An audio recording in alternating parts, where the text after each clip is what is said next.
Well, good morning and welcome to the Source of Truth podcast and our live stream devotional here at Bensalem Baptist Church. And I want to thank you for joining us this morning. Now, I need to start with a huge apology from yesterday.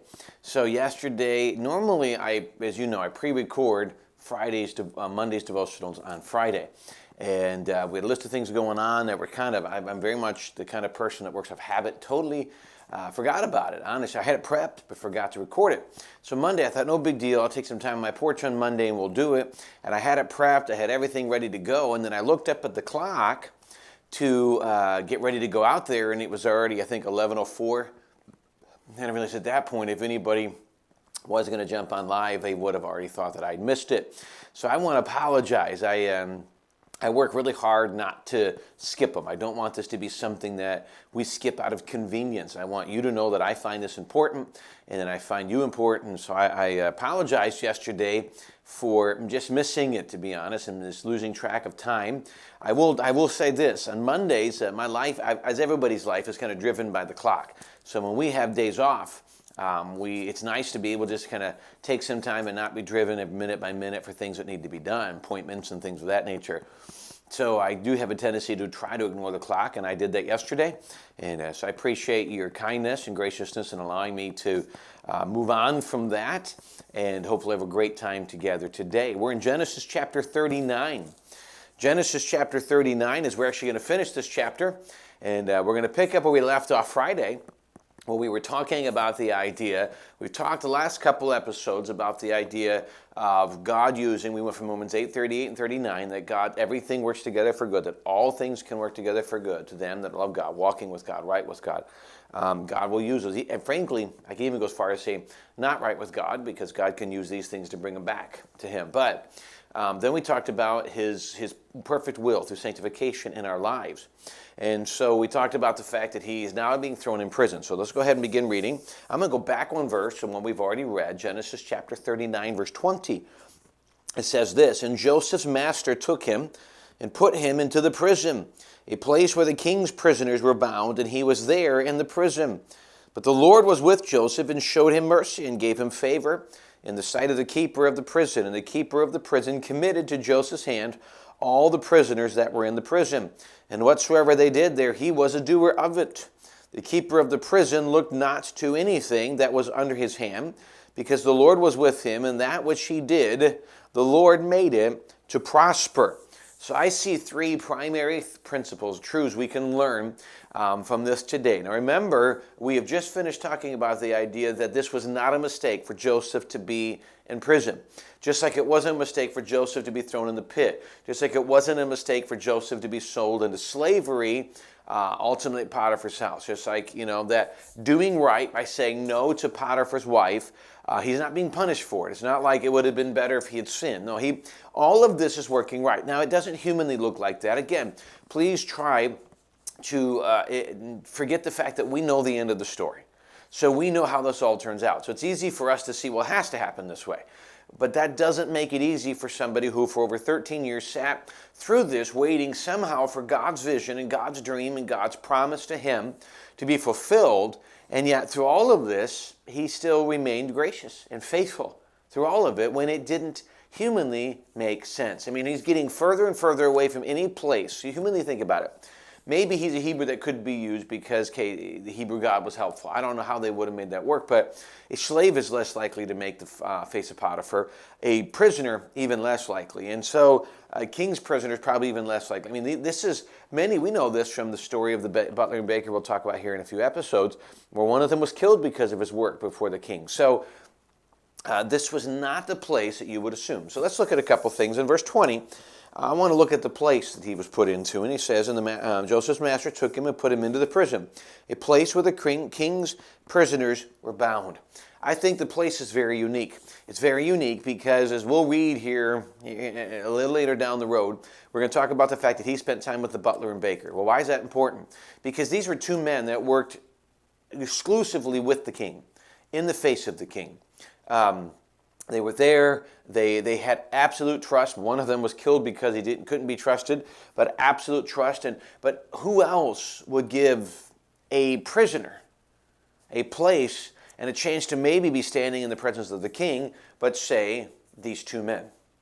Somebody who worked in the presence of the king. So there was no mistake, not necessarily by Potiphar when he threw him into prison. There was no mistake by God to have Joseph thrown into this prison. This was exactly where he needed to be. So let's just look at the simple principle from this.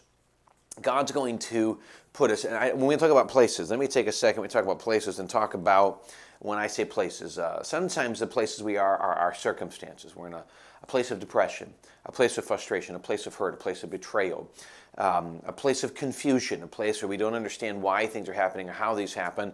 These are all possibilities, and God has placed us in these different scenarios, in these places. The disciples, on more than one occasion, found themselves out in a storm that God allowed them to be in. The circumstance was a storm. He walked in the water. He was sleeping in one of the stories in the bottom of the boat. All these different circumstances and scenarios are places that God has allowed them to be. Then David said in Psalm 23, "Yea, though I walk where? Through the valley of the shadow of death, I will fear no evil, for thou art with me." He simply and specifically states that you're going to be in an uncomfortable place, but I'm going to be there with you. In Hebrews 13, he tells us he will never leave us nor forsake us. We talked Sunday night, about the fact that Jesus was speaking to the church of Smyrna. And as he's speaking to the church of Smyrna, he says, listen, I have been through the trial and tribulation you've been. I understand it. And I see what you're going through. I see the place where you are. So when we look at a place, God may not put us in prison, but he's going to put us in circumstances and places of discomfort in some cases, or allow us to go there. One of the things that I've learned, these places are supposed to be places to help us. You say, how in the world is it possible to help us? To be personally honest with you, this is just the way I see it. There is no greater place, and I tell you from experience, and I've not enjoyed the process. I look at much of what I'm about to say from the other side of this. But I have learned more about God and seen God's power and seen God's grace and see God's movement. I see it more in the trials than I ever have in the victories. You see, when we get into the victories, when things are going well, we're not as compelled to our knees as we should be. We do it because that's what Christians do, and we think we should, and maybe we don't want to lose the blessing or something, but in all reality, we don't. We're not as compelled for the need to be on our knees. But you know what I'm talking about. When things are going well, when you're in a bad place, if I can use that term, and things are struggling, and it's just overwhelming, you almost feel like God is, with the pressure of life, has forced you to your knees. And your prayer's different. It's no longer just the ritualistic prayer that we do throughout the day. It's passionate, it's fervent, it's real, it's just straightforward with God. You know what I'm talking about. It's different in that place. You want to disappear from other people in the closet. Why? Because you just want to talk to God, and you need to be pretty honest, and you're struggling right now. You don't want people to hear what's going on. All of it, by the way, these are good things. Then you get to recognize the voice of God. Understand, I don't believe he speaks audibly to us, but you begin to recognize how he speaks to us. You begin to recognize circumstances and how he uses them. All of these things are true. It's okay. It's good to be in this place.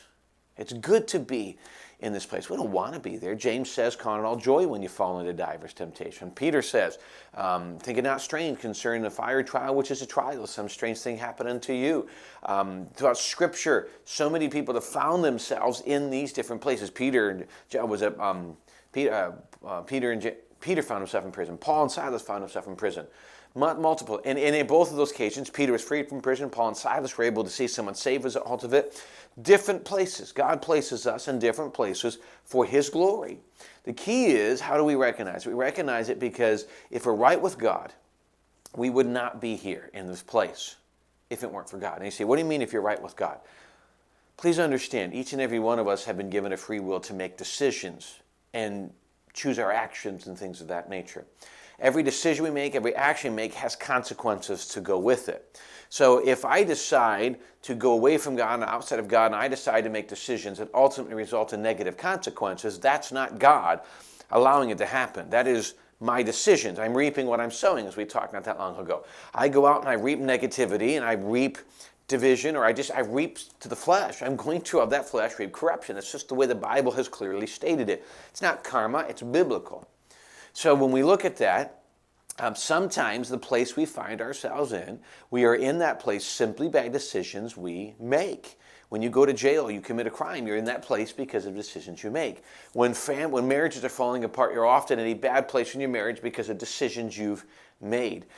When you struggle financially, you're in a bad financial place because of decisions you make.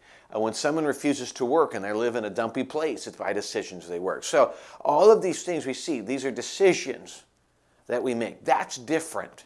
Right? So if I'm going to live in sin and do wrong and disregard God, I'm going to find myself in a place of discomfort, and that's part of life, unfortunately. Now, having said that, if I'm right with God and I'm doing right, and I'm not perfect, please understand, there's no perfection, there's no sinlessness, but if I believe that I'm right and doing everything I can to glorify God, the best of my ability, and yet I still find myself in this place, God has me there. He has me there. He's allowed me to be there. He's allowed a circumstance. He's allowed Satan to do something.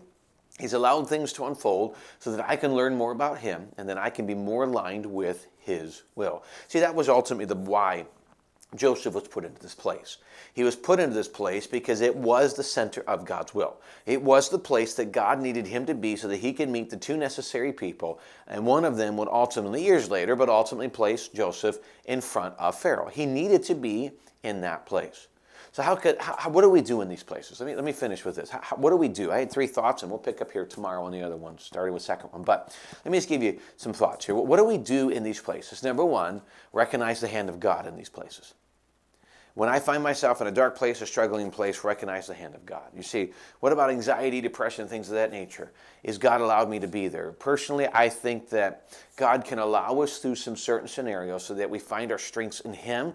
It's not in medicine necessarily, although medicine has its place. It's not in other people. It's not in my circumstances. We find our strengths in our circumstances and everything being comfortable, and God says, I want you to find my strength in me. Or he wants us to find our strength in him. So he allows us into scenarios where emotions and anxiety, all these things can build up, to realize if I put my trust in my surroundings and those things begin to shake, then my anxiety rises, depression rises, all these things go. I need to go back and find myself. Now, in some scenarios, medicine's needed to help get us back to a calm place where we can recognize God. But in generally speaking, for most of us, it's simply going to come down to if I learn, I mean it. I don't mean I know that I can trust God. Trust in the Lord with all thine heart, lean not unto understanding. I can quote Scripture. But we said this Sunday, there's a grave difference between knowing something is true and believing it's true. See, if I believe that I can trust God and I don't lean into my own understanding, then it's easier for me to not be overwhelmed. If I believe what Paul said in Philippians, be anxious for nothing, careful for nothing, stop being nervous over things. And everything by prayer and supplication with thanksgiving. Let your request be known to God. Simply drop it and give it to God. That's the simplistic way to put it. And if I can learn that, and if I really believe that, then I can do it. Knowing it helps. Believing it. Because knowing something is acknowledging a truth. Believing something compels my actions. But faith without works, faith without belief is dead. If I don't believe it and if I don't do something with it, I'm not going to enjoy it. I'm encouraging you to move beyond knowledge to belief. God's in control, which means wherever you are, recognize his hand. 2, recognize what his plan. What is he doing? What am I trying to learn? What does he want me to learn about me in this situation? How do I need to align better to God's will? What do I need to get right with God? What do I need to throw off, like we're told in Hebrews, to set aside the weight and the sin that easily besets us? What do I need to do to get rid of that? What do I need to do to be closer to God? So recognize God's allowed me to be here, recognize his purpose and his plan in the midst of this, and then begin to recognize the direction needed to get out. To get to the other side, recognize his presence and follow him. And in the midst of this, he will give me the direction that in his timing, I will find myself on the other side. And then I will recognize his voice, his strength, his power, all of this stuff I begin to see because I've allowed him to move me through this. The place you're in, God has you there for a reason. Don't get frustrated and try and get out of it. Grow through it. Now, I'll be honest with you. You know what I'm about to say? That is real easy to say looking at a camera. It's real easy to say standing behind a pulpit. Not so easy to do, and I tell you that from somebody who's been on both sides of this. But when you finally stop trying to change the circumstance and embrace God's plan in the circumstance, it'll be amazing how you begin to see God move in a powerful way. And you will begin to see that he really has a plan. Everything does work together for good. He is working out sanctification through your life. And you will see how he can use this to solve and answer many of your requests and ultimately grow you in him. I hope that was a help and encouragement this morning. Again, thank you for joining us. Again, sorry about yesterday for just missing all that. And we'll be back again. We'll make sure Monday we have one ready and we don't miss it again. But thanks for joining us today on Tuesday, and we look forward to seeing you again tomorrow, and hope to see you tomorrow. Hope you have a great rest of the week. God bless.